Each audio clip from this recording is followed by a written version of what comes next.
Bienvenidos al podcast de economía e inversiones de Upside Capital. Revisaremos el rendimiento del mercado en Chile y el mundo y las principales noticias económicas y financieras que marcan la jornada.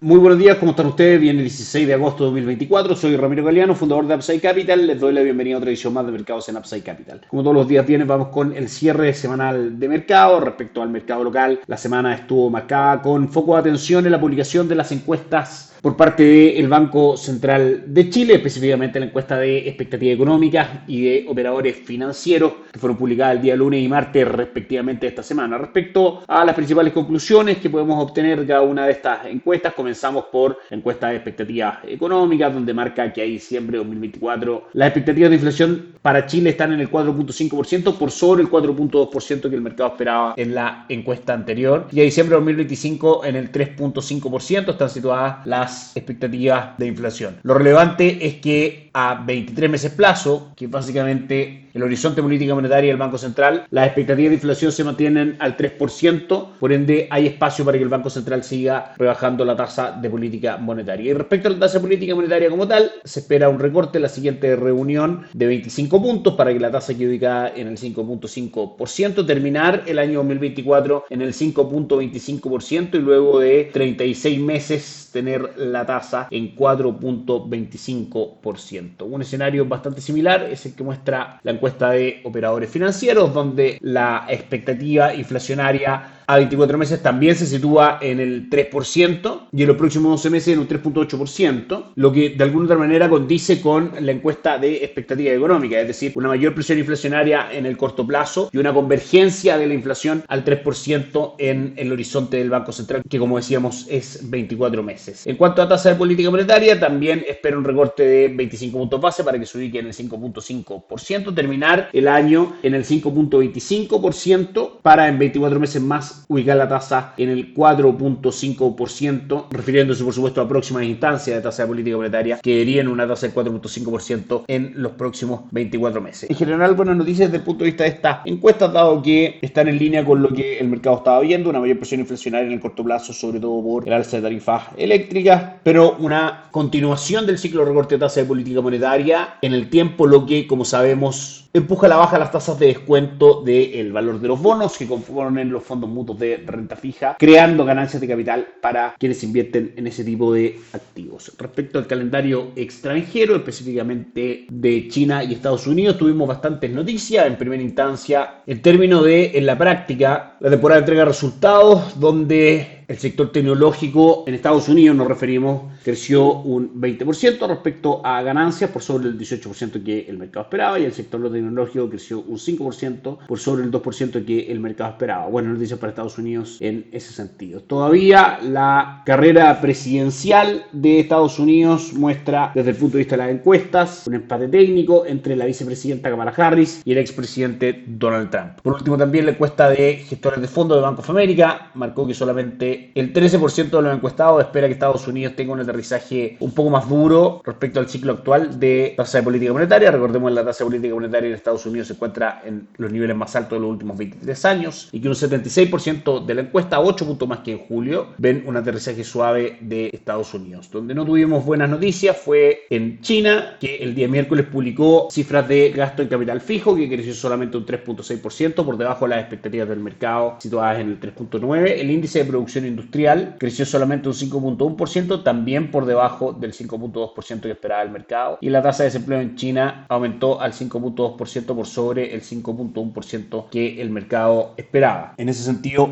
malas noticias para el cobre, que eventualmente pierde argumentos para buscar precios superiores, lo que se convierte también en menor presión bajista para el dólar en Chile. Calendario económico como tal, el día martes se publicó el índice de precios al productor en Estados Unidos, que marcó un avance mensual del 0.1%, por debajo de las expectativas. También los datos de IPC correspondientes al mes de julio en Estados Unidos fueron bastante favorables. El IPC anual creció solamente un 2.9%, por debajo del 3% que esperaba el mercado, y el IPC mensual creció un 0.2% en línea con las expectativas del mercado. Por último, el día jueves tuvimos ventas minoristas en Estados Unidos que marcaron un crecimiento del 1% por sobre el 0.4% que esperaba el mercado, y las peticiones semanales por subsidio de desempleo marcaron solamente 220 227.000, levemente por debajo de las 236.000 que el mercado esperaba. Dólar peso marcó una semana sin grandes cambios. Comenzó sus cotizaciones el día lunes en 929,60, marcó máximos en 935,48, mínimos en 925 y el día de hoy cotiza en 933,40, probablemente un día con poco volumen operado y con poca volatilidad,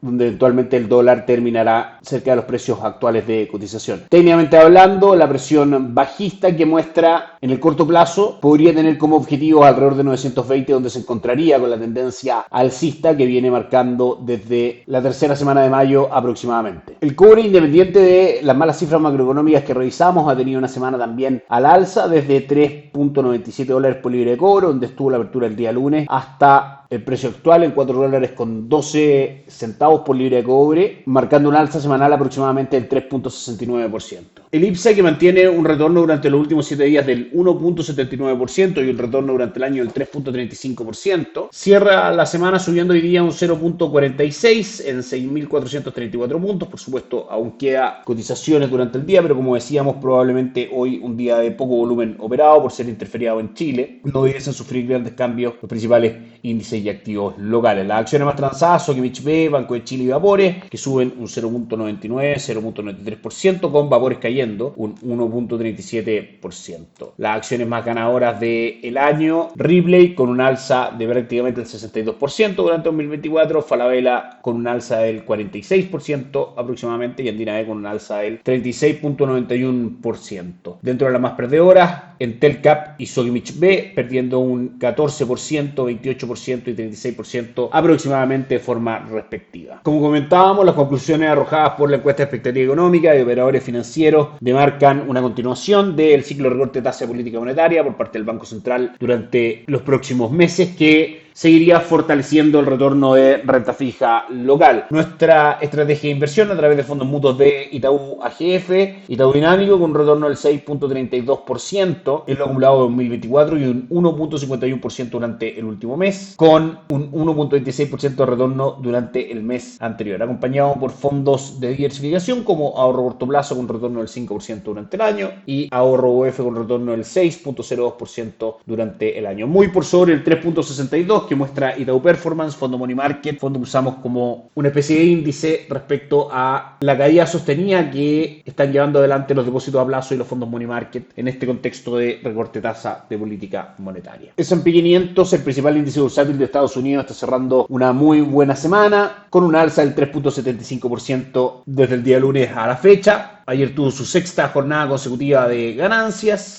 junto con Nasdaq, que también suma un alza del 5% en las últimas 6 jornadas, y ambos índices se encaminan a registrar sus mayores ganancias semanales desde noviembre pasado. Las expectativas de recorte de tasa para la reunión de la FED del 18 de septiembre se afianzan en que el mercado espere un solo recorte de tasas con un 76.5%, la opción de que la tasa quedó ya entre el 5 al 5.25%, el rango inmediatamente inferior respecto al rango actual. Y por último, los mercados alrededor del mundo. Hoy en Asia, el Nikkei 225 de Japón sube fuerte un 3.64%, el Hansen de Hong Kong avanza un 1.88% y el índice de Shanghai sube un 0.07%. También es una buena jornada para Europa, con el DAX alemán avanzando un 0.77%, el IBEX 35 de Madrid avanzando un 0.59% y el Eurostock 600 avanzando un 0.31%. Y por último, Estados Unidos, los tres índices levemente positivos, Dow Jones arriba un 0.08%, Nasdaq arriba un 0.05%, junto con S&P 500 arriba también un 0.05%. Que estén muy bien, nos encontramos el lunes. Gracias por escuchar el podcast de Economía e Inversiones de Upside Capital. Te invitamos a visitar nuestro sitio web www.upsidecap.cl y contactarnos para brindarte una asesoría objetiva, sin sesgo y con una mirada global para tus inversiones.